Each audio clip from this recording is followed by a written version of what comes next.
கிறிஸ்துவுக்குள் எனக்கு அன்பு தேவ பிள்ளைகளே, நீங்கள் எல்லாரும் செழிப்பாக, சந்தோஷமாக, ஆரோக்கியத்தோடு, மகிழ்ச்சியோடு, சமாதானத்தோடு இருப்பீர்கள்.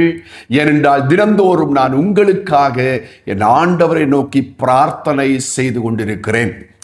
நியாயாதிபதிகளின் புஸ்தகம் 15வது அதிகாரம் அதனுடைய 15வது வசனம், உடனே அவன் ஒரு கழுதையின் பச்சை தாடி எலும்பை கண்டு தன் கையை நீட்டி அதை எடுத்து அதனாலே 1000 பேரை கொன்று போட்டான்.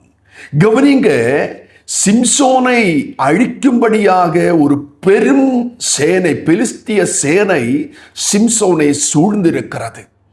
ஆனால் அவன் கண்களை ஏறெடுத்து பார்க்கிறான்.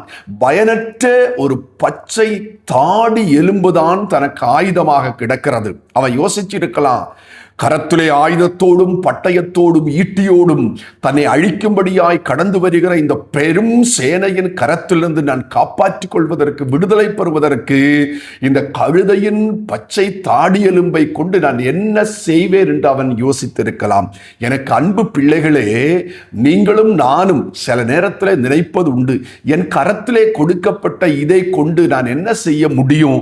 இந்த பணத்தை கொண்டு, இந்த பிள்ளைகளை கொண்டு நான் என்ன செய்ய முடியும்? இந்த பலவீன பாத்திரங்களை கொண்டு நான் என்ன செய்ய முடியும்?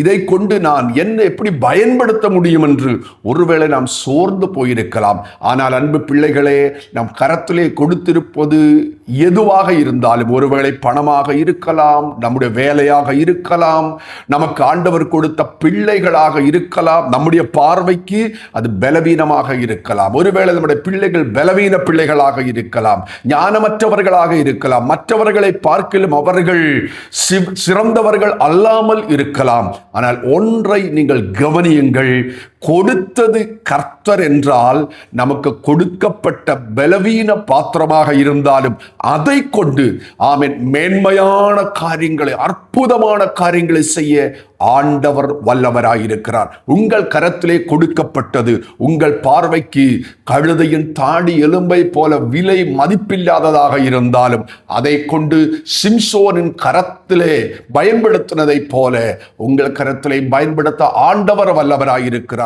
பரலோக பிதாவே, இவர்கள் ஆமென் கரத்திலே ஆண்டவர் நம்பி கொடுத்தது ஆமென் எதுவாக இருந்தாலும் அதை கொண்டு ஆண்டவர் அற்புதமான காரியங்களை செய்யும், ஆசீர்வதியும்.